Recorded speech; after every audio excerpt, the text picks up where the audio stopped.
Factory Studios in downtown Little Rock. This is Capitol View. Welcome to Capitol View. I'm your host, Roby Brock. Thank you for joining us. The recently concluded regular session of the 95th Arkansas General Assembly saw changes involving maternal health, economic development, and higher education, but there was much more. Joining me now, Representative Brian Evans, Speaker of the Arkansas House of Representatives. Good to see you. You got the first one under your belt. Good morning, Roby. Great to be on with you again today. How did that feel, getting that one in the rearview mirror? Well, I think we had a great session, and a lot of great things that happened for all of our Arkansans. We have an amazing staff in the House that helps keep things flowing efficiently. I think if you talk to most of our members, they left here looking in that rearview mirror really pleased with the success they had. Did you enjoy it so much you think you might want to do it again? Well, it's not over yet. I know, you still got a fiscal session to do. Yes, sir. And maybe a special session, which we'll talk about. All right, maternal health, economic development, those are going to be two pretty easy things to measure how successful you guys were with policy changes. We will see some improvements, hopefully, with maternal health. We will see some economic development successes. How are you going to measure success with higher education? What's going to be your barometer for we did some things to move the needle? Well, I think with all three of those topics, they're not quick fixes. It's not silver bullets that's going to happen overnight. With maternal health, we're looking at generational change. And so making more affordable health care and accessibility to expectant mothers and their newborns, that's just going to take time to see the rewards of that.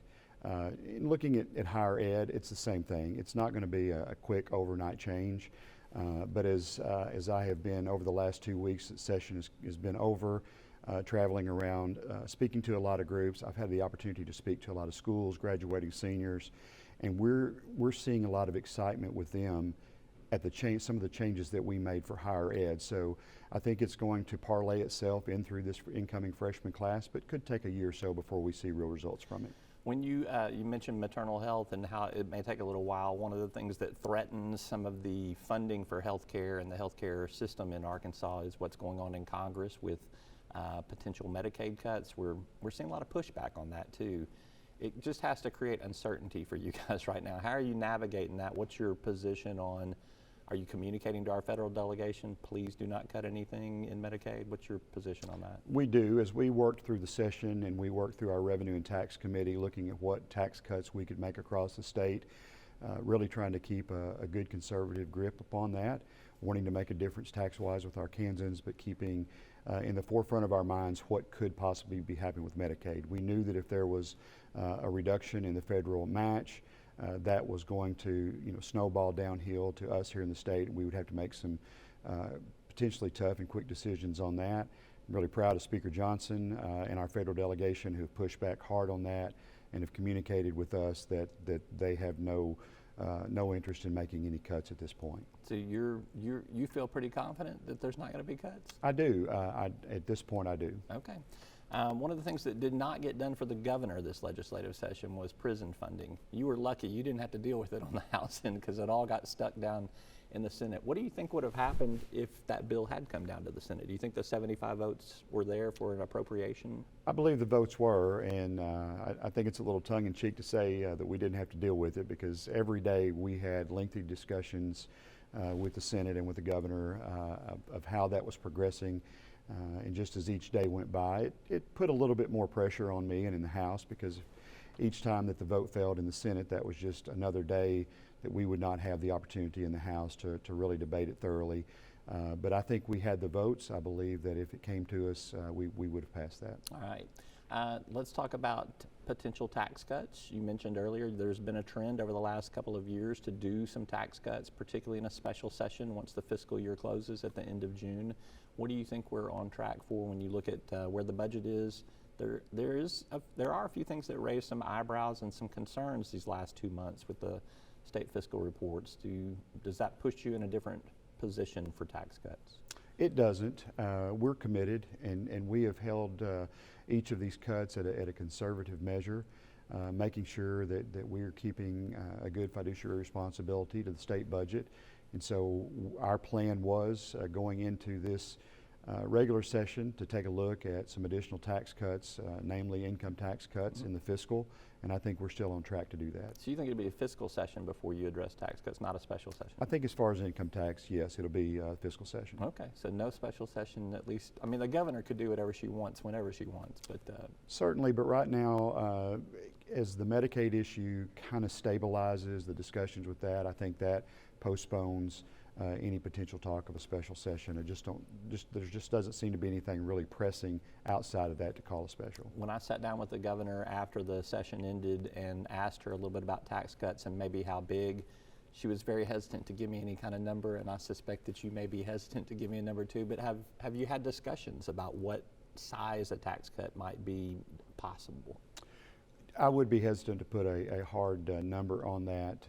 As we met with our budget chairs and we've met with our revenue and tax chairs, talked through those issues, looked at what each incremental drop would how that would impact the budget. A lot of ideas out there. Some want to be more aggressive than others, but ultimately we're going to take a conservative approach to that to make sure that we're keeping our budget stable. You don't even want to give me a range, like anywhere from 0.1% to 0.5%? I think that's a good range. Okay, I appreciate that.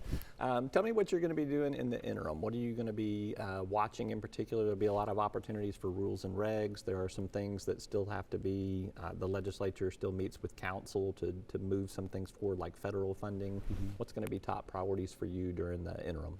Well, as the governor made a strong push through, I believe the program's called Arkansas Forward, looking at a lot of efficiencies within state government. So we'll see a lot of things come through review, come through rules, and through peer over the as we meet in council each month of how we're going to kind of realign some of that.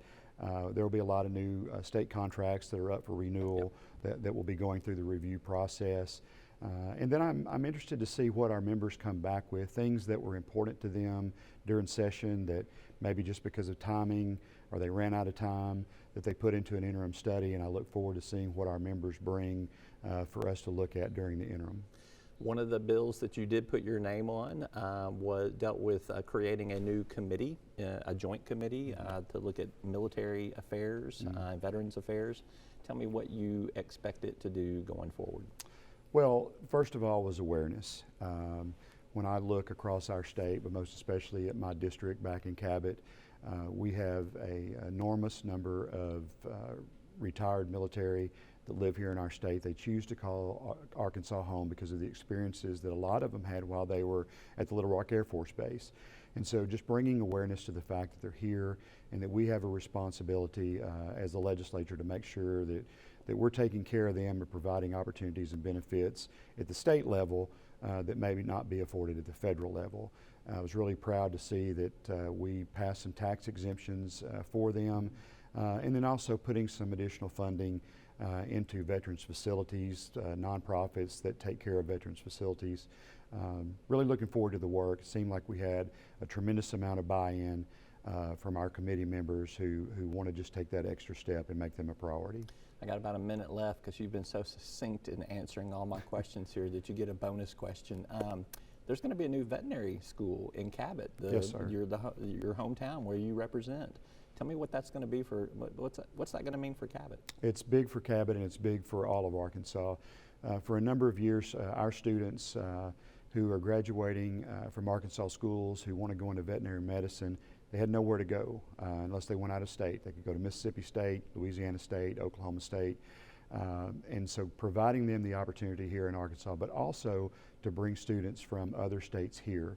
The facility is going to be amazing. They're looking at 250 students per year, a 3-year program. So by the 3rd year, we're looking at potentially 750 students.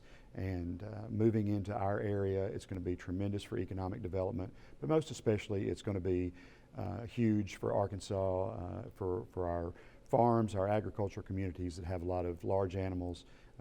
It's going to be a great benefit.